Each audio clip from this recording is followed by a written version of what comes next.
This is absolutely massive for the Grizzlies.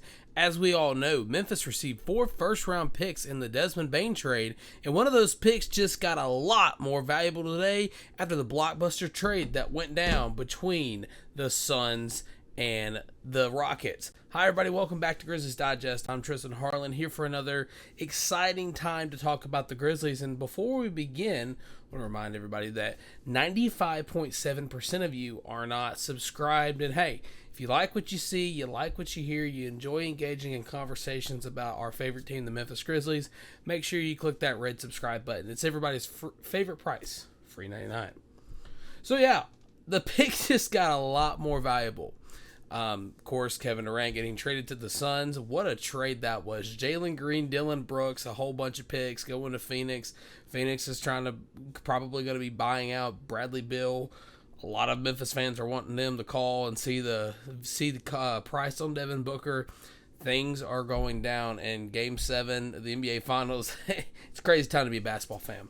But another thing I want to do before we begin, I want to take a second to acknowledge this. Of course, recently the founder, the owner of FedEx passed away. So I just want to put the quote from Grizzlies owner Robert Pera up here and just read it out for you all. On behalf of the entire Memphis Grizzlies organization, I want to express our deepest condolences to both the Smith and the greater FedEx family. Fred Smith has been a driving force in the Memphis community since day one, and his endless contributions as a civic leader and corporate citizen are part of an incredible legacy that will be remembered in our community and country forever. He will be deeply missed. Now, again, I just want to reach out to the Smith family with my own condolences. Of course, the Smiths' huge legacy in Memphis, naming rights on the arena the Grizzlies play in, the naming rights on the jerseys they play in. I've had family members work for FedEx, friends work for FedEx, so again, condolences to you guys. But back to basketball, it's an exciting time.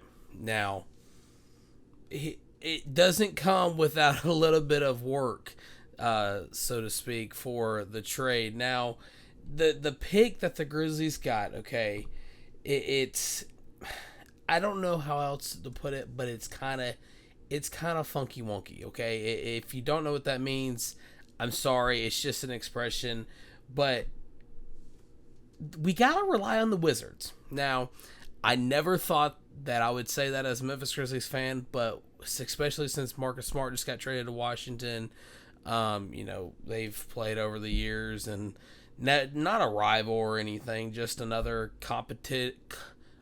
team in the league that's not been as competitive as they probably were in the early 2010s with John Wall. But anyways, so the thing about this pick is that the current odds as they stand right now, if the Wizards are not phenomenal next season, is they get the 1 pick, Phoenix would get the 5th, Memphis would get the 15th, Orlando to the 18th. Now, this is all for next year, so don't think this is for this year. This is for next year.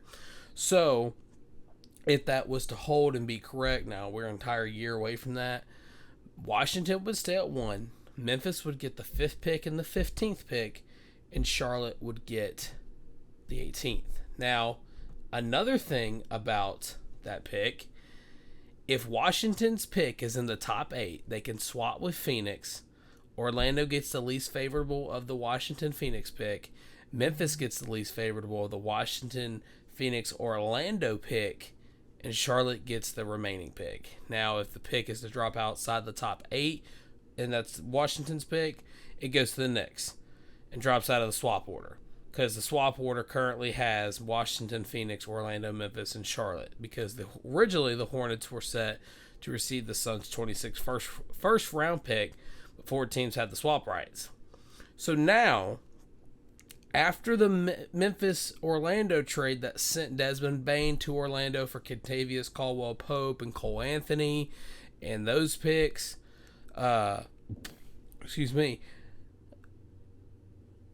Washington, if Washington's in the top 8, which right now, it's what it looks like. We'll get to the roster in a second, and we'll talk about hypotheticals. They can swap with Phoenix. Memphis gets the 2 favorable. And Charlotte gets the remaining pick. Now, and talking to some people, most likely outcome, Washington keeps their pick. Memphis gets Phoenix's pick, possibly the 5th to 9 range, and either Orlando gets that pick in either Orlando's or their own, whichever is better. So the crazy thing is, and the funny thing here, is that not only do the Phoenix Suns have to suck, the Wizards, which I'm not going to sit here and say the Wizards are going to suck, but they didn't have a good year last season. This current season that's about to end, starting Monday. So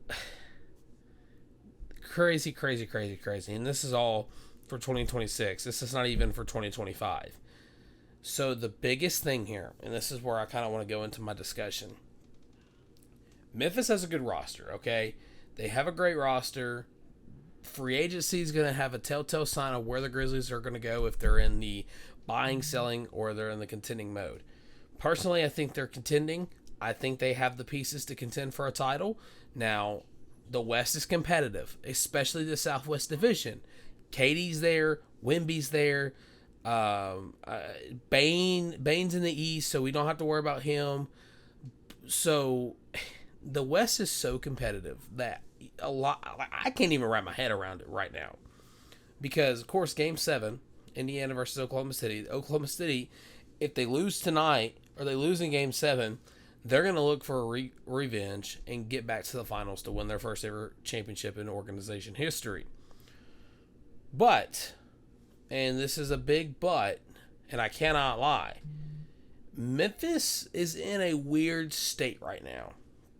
As much as I'd love to say, oh, Memphis is contending, they're going to be a threat in the playoffs, they're going to be the greatest team in the NBA next season, it's not that. Right now, where it sits, unless Memphis makes a big move in free agency, they're looking at a 5th to 8th seed right now, to me, personally. Now, again, their cap, they have the 10th best cap in the league. They're negative $42 million in cap.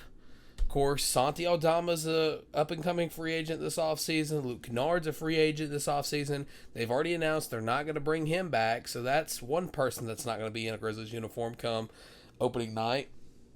The Santi rumors where it's going to be a signing trade with Detroit or some other organization. Cole Anthony's a potential trade suspect. He can get moved.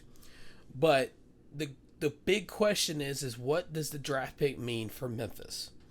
Now, as I mentioned, Washington, we have to rely on Washington, and they're negative $92 million in cap. Either negative 92 or 94. I need to check my math. But right now, as you're seeing the Washington roster, they don't have anybody on that team that can push them over 30 wins. They don't have that one guy. I mean, Jordan Poole, when he's on, he's on. When he's off, he's off. So right now, if they win more than 40 games and sneak into that playoff or the play-in, I would be shocked. Now, the East is the weaker of the two conferences, so you can have a losing record and make the play-in. Now, is play-in considered good? Possibly not. Possibly for some. For the Wizards, I would say it's a successful season. But what the trade pick, or not the trade pick, but what the draft pick means is that if the Grizzlies hold on to that pick and they hold on to a great pick and they get 1 to 5, you may be looking at bringing somebody who they're comparing to Pablo, and that's Carlos Boozer's son that's just committed to Duke, which I don't think the Memphis Grizzlies would draft him. Let me just make that abundantly clear right now. Don't think the Grizzlies would draft him because they have Jaren, who's up for a contract extension, and I don't know if they waste a high-value pick like that on another forward when they can get an already established guy cheap in free agency, depending on how money looks after this extension. So, overall aspect of the draft pick, I need to see where the Grizzlies are at 16. I need to see if any other big moves are made in free agency from Memphis, whether Santi gets signed and traded or Luke gets signed and traded. If somebody else on the roster gets traded, I mean, not even signed and trade, but if they get traded, Cole Anthony, looking at you, pal. Jay Huff, I'm looking at you too. John, you're another guy looking at you possibly, but overall aspect is this. The offseason's upon us, ladies and gentlemen. It's not sink or swim. It's not sink or swim time for the Grizzlies. But I have a fear if the Grizzlies don't do something big, not big, they do something good, you're looking at another 5th to 8th seeds finish and getting knocked out within the second round of the playoffs. I'm just going to be honest. If Ja can't stay healthy, if Jaren can't stay out of foul trouble and stay healthy, that's your two cornerstone players right there, not having a good season. If there's not a decent player picked up, who are you going to rely on to score? Kentavious Caldwell-Pope, as well as that is, he's over 30 years old. Jaden Wells, he's going to be slow when he comes back. I know there's videos of him on social media where he's running around while doing his thing. But there's no telling where his timetable is for return. Zach Edey, you won't have him for the first half of the season. Or not first half, but the first quarter of the season, we'll say. So, Grizzlies fans, buckle up. That's all I can tell you. Buckle up. Going to be a wild ride. I'm excited for it. I'll be here on Grizzlies Digest to tell you all about it. But hey, one final time, I want to remind everybody.